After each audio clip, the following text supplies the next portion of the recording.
Bonjour à tous, je vous invite à vous abonner à cette chaîne, à aimer, à partager, à commenter ces vidéos, c'est très important. C'est une manière de nous soutenir. Merci à vous tous. Aujourd'hui, en grand angle évidemment, vous reconnaissez, il était déjà là avec nous, Nicolas Vidal, fondateur de Puccio Media. Rebonjour Nicolas. Bonjour Clémence, rebonjour. Alors aujourd'hui, vous nous parlez de la situation, cette situation qui semble de plus en plus compliquée concernant l'approvisionnement d'énergie cet hiver pour les Français. Que sait-on exactement à cette heure ? Eh bien, cher Clément, je vous le dis, ça va être très bientôt le gros bordel. Mais réjouissez-vous, Français moyens à la goutte au nez et à la sobriété énergétique approximative. Une bonne nouvelle n'arrive jamais seule. Oui, car la France va devenir dans quelques jours la belle et glaciale Laponie. Oui, vous avez bien entendu, je vous parle de la Laponie. Comme ça, vous n'aurez plus besoin, pour celles et ceux qui le peuvent encore, réserver vos billets d'avion pour aller visiter la ville de Rovaniemi qui abrite le village du Père Noël mondialisé et instagrammé. Car cette année, ce qui va se passer en France, ça va pas être triste. Alors, pour notre Père Noël franchouillard, au vu de la situation, il va plutôt dormir sur un traîneau sous des cartons humides, il mangera des chips mous, sera plutôt à la 8-6 qu'à l'Évian, et il ira se doucher à la station de Total la plus proche, où le diesel sera probablement à plus de 2 €. Quant à ses rennes, ils seront mis à disposition à temps partiel par une boîte d'intérim, tout comme son chargement de jouets made in China, posé sur un traîneau Ikea. Vous savez, il fallait bien remplacer la célèbre étagère Billy.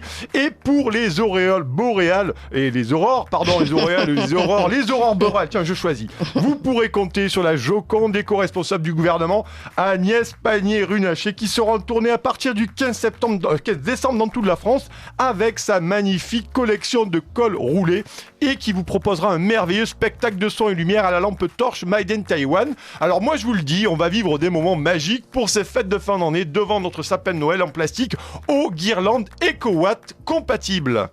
Alors, pourtant, Emmanuel Macron, lui, s'est agacé cette semaine de ce climat de panique. Il l'a même fait depuis l'Albanie. Exactement, il est génial, Manu. Et oui, parce que Manu, il commence à en avoir marre que ses ministres et les autorités publiques filent la pétoche à tout le monde, ici en France.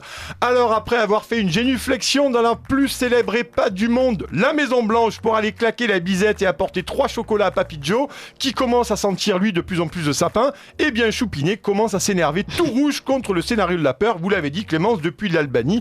En même temps, chers amis, qui a acté la fermeture de Fessenheim ? C'est pas nous. Qui a flingué le projet réacteur à neutrons rapides Astrid sans le dire à personne en 2019 ?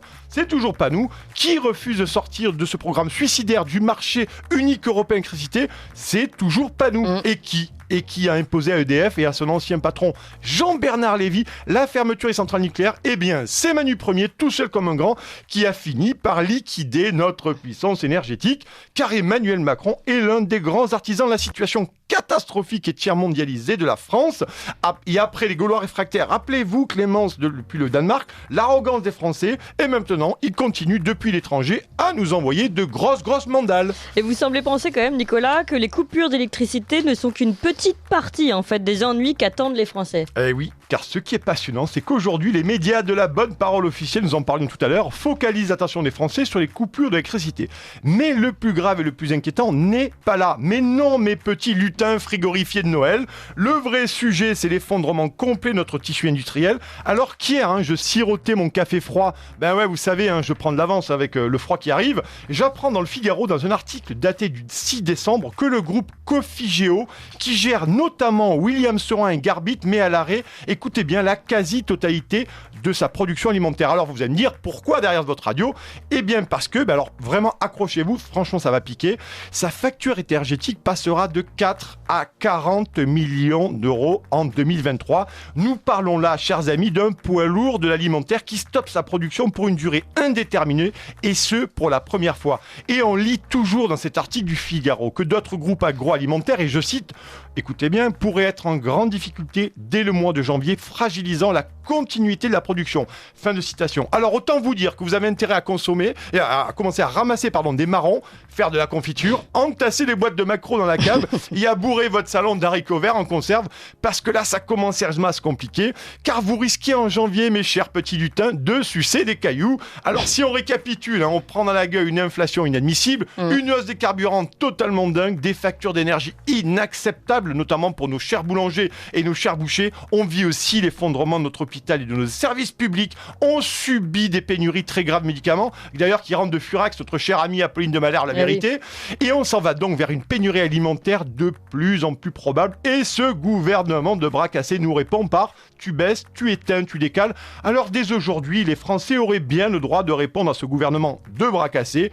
Tu te tais, tu te caches et tu dégages. Allez, bon courage mes petits lutins et surtout, franchement, bonne chance. Merci beaucoup Nicolas Vidal. Évidemment, vous a parlé des coupures d'électricité. On en reparle avec un grand spécialiste dans quelques instants, Loïc Le Floch-Prigent.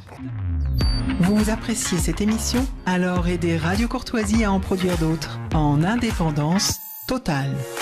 Rendez-vous sur soutenir.radiocourtoisie.fr. Merci d'avance.